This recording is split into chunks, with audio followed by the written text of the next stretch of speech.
Hello नमस्कार दोस्तों। आज जो मैं आप लोगों को बताने जा रहा हूँ वह परसेंटेज के विषय में बताने जा रहा हूँ। जो परसेंटेज आखिर होता क्या है, साथ ही साथ परसेंटेज से रिलेटेड कुछ महत्वपूर्ण टॉपिक पर चर्चा भी होगी।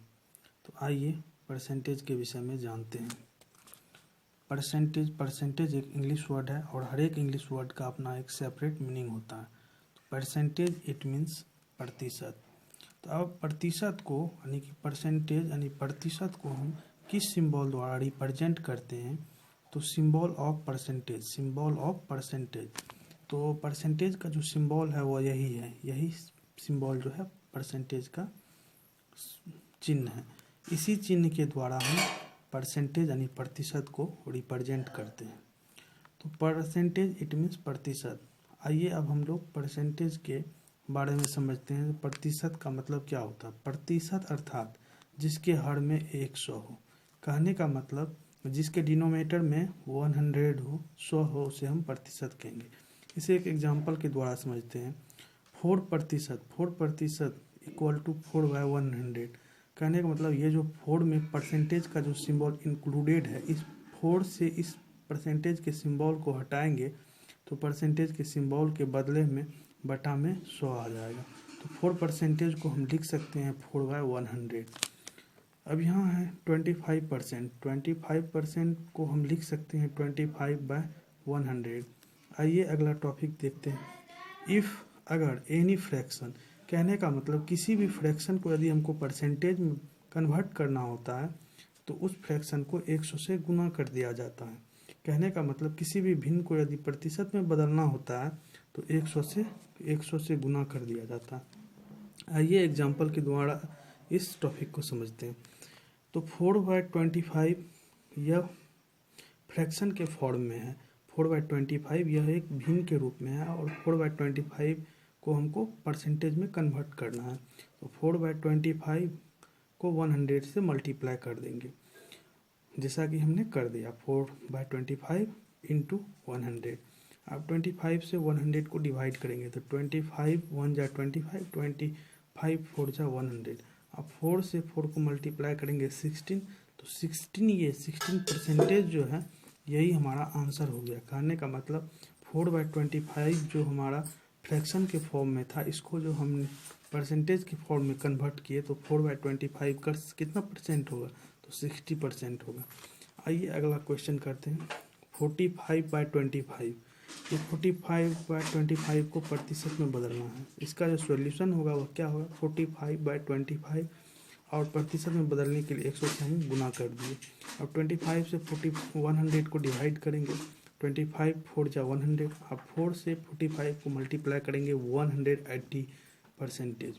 कहने का मतलब 45/25 जो कि एक फ्रैक्शन के फॉर्म में है, भिन्न के रूप में है, इसको जब हम प्रतिशत में बदलेंगे तो कितना प्रतिशत होगा, 180% होगा। यही हमारा आंसर हो गया। आइए अगला टॉपिक देखते हैं। अगला टॉपिक है हमारा इफ़ अगर फ्रैक्शन। कहने का मतलब अगर फ्रैक्शन में प्रतिशत को तब्दील करेंगे तो 100 से भाग दे दिया करेंगे। कहने का मतलब किसी भी परसेंटेज को यदि हम फ्रैक्शन के फॉर्म में कन्वर्ट करेंगे तो 100 से भाग कर देंगे। आइए एक एग्जांपल के द्वारा समझते हैं। 25% है और इसको हमको कन्वर्ट करना है फ्रैक्शन में, तो 25/100। 25 1 जा 25, 25 4 जा 100, तो 1/4 यानी कि 25% का जो फ्रैक्शन होगा वह 1/4 होगा। यानी कि 25% का जो भिन्न में मान होगा वह 1/4 होगा। यही हमारा आंसर हो गया। अब है 18% को हमको क्या करना है, फ्रैक्शन में कन्वर्ट करना है। तो 18/100, 2 से 18 को डिवाइड करेंगे 9 होगा, 2 से 100 को डिवाइड करेंगे 50 होगा, तो 9/50 यही हमारा क्या हो गया, आंसर हो गया। कहने का मतलब 18% को जो हम फ्रैक्शन में कन्वर्ट करेंगे, 18% को जो हम भिन्न में बदलेंगे तो कितना होगा, 9/50 होगा। आइए अगला क्वेश्चन टॉपिक देखते हैं। एक्स वाई का कितना प्रतिशत है। इस प्रकार के क्वेश्चन में हमें क्वेश्चन को समझना होता है। जब हम क्वेश्चन को समझ जाएंगे तो उसका सॉल्यूशन हमें साधारण पूर्वक समझ में आ जाएगा। तो एक्स वाई का कितना प्रतिशत है, किसके विषय में कहा जा रहा है, तो एक्स के विषय में कहा जा रहा है। जो y का कितना प्रतिशत है, तो जिसके विषय में कहा जाएगा उसे हम ऊपर लिखेंगे।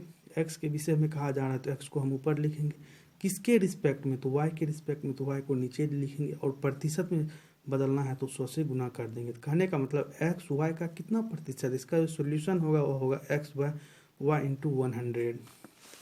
आइए इस पर एक प्रश्न कर लेते हैं। प्रश्न है हमारा 50-40 का कितना प्रतिशत है, तो किसके विषय में कहा जा रहा है, इस 50 के विषय में कहा जा रहा है, जो यह 40 का कितना प्रतिशत है। तो जिसके विषय में कहा जाएगा उसको हम ऊपर लिखेंगे, तो 50 हम 50 को ऊपर लिख दिए, और किसके विषय में कहा जा रहा है, 40 के विषय में कहा जा रहा है तो 40 को नीचे लिख देंगे, प्रतिशत में बदलना है तो गुना 100। अब देखिए इस जीरो से इस जीरो को कैंसिल कर दिए, 4 से 100 को डिवाइड करेंगे 25 होगा, 25 को 5 से मल्टीप्लाई करेंगे 125 होगा। कहने का मतलब 50 जो है 40 का कितना प्रतिशत है, 50-40 का 125% है। यही हमारा आंसर हो गया। दूसरा सवाल है हमारा 60-30 का कितना प्रतिशत है, तो किसके विषय में कहा जा रहा है, 60 के विषय में कहा जा रहा है, किसके रिस्पेक्ट में, 30 के रिस्पेक्ट में, तो 60 के विषय में कहा जा रहा है तो 60 को ऊपर लिखेंगे, और किसके विषय में कहा जा रहा है 60 के विषय में, तो 60 को ऊपर लिखेंगे, और किसके रिस्पेक्ट में, 30 के रिस्पेक्ट में, 30 को नीचे लिखेंगे, परसेंटेज में बदलना है गुना 100। अब देखिए 0 से यह 0 कैंसिल हो गया, 3 से 60 को डिवाइड किए 20 हुआ, 20 को 10 से मल्टीप्लाई किए 200 हुआ, यानी 200%, यानी कि 60-30 का कितना प्रतिशत है, 60-30 का 200% है। अब अगला क्वेश्चन है हमारा 10-20 से कितना प्रतिशत कम है। ये जो 10 है वह 20 से कितना प्रतिशत कम है, तो 10-20 से कितना कम है, तो 10 जो है 20 से 10 कम है, तो 10 को ऊपर लिख देंगे। अब किससे 10 कम है, तो 20 से ना, तो 20 को बटा में लिख देंगे गुना 100, 20×5 100, 10×5 50%। कहने का मतलब 10 जो है 20 से कितना प्रतिशत कम है, तो 50% कम है। अगला देखिए 20 10 से कितना प्रतिशत अधिक है, तो 20 के विषय में कहा जा रहा है 10 से कितना प्रतिशत अधिक है, तो 20 और 10 के बीच में हम देखेंगे जो 20 जो है 10 से कितना ज़्यादा है, तो 20 10 से 10 ज़्यादा है, तो 10 को हम ऊपर लिखेंगे। और किसके विषय में कहा जा रहा है, 10 के विषय में ना कहा जा रहा है, तो 10 को हम नीचे लिखेंगे। ये 20 जो है 10 से ना 10 ज़्यादा है, तो 10 ऊपर लिखे, और 20 किससे 10 ज़्यादा है, 10 से ना, तो 10 को हम नीचे लिखेंगे गुना 100। 10 10 100, और 10 को 10 से गुना करेंगे 100%। यही हमारा आंसर हो गया। कहने का मतलब 20 जो है 10 से कितना प्रतिशत अधिक है, 100% अधिक है। अगला क्वेश्चन जो हमारा है वह है 200 का 50% कितना होगा। इसका जो सोल्यूशन होगा वह होगा 200 का 50% इक्वल टू व्हाट, 200 का मतलब गुना होता है 50%। 50 से इस परसेंटेज के सिंबल को अलग करेंगे तो परसेंटेज के बदले में हम नीचे क्या होगा 100 होगा। 0000 कैंसिल, 2 से 50 को मल्टीप्लाई करेंगे क्या होगा 100 होगा। यही हमारा आंसर हो गया। कहने का मतलब 200 का 50% कितना होगा 100 होगा। आइए दोस्तों, यदि आपको यह वीडियो अच्छा लगा हो तो हमारे चैनल को सब्सक्राइब करें, साथ ही साथ हमारे वीडियो को लाइक करें और हमारे वीडियो को शेयर करें। बेल का घंटी भी दबाएं ताकि हमारे वीडियो का अगला नोटिफिकेशन आपको मिले। धन्यवाद।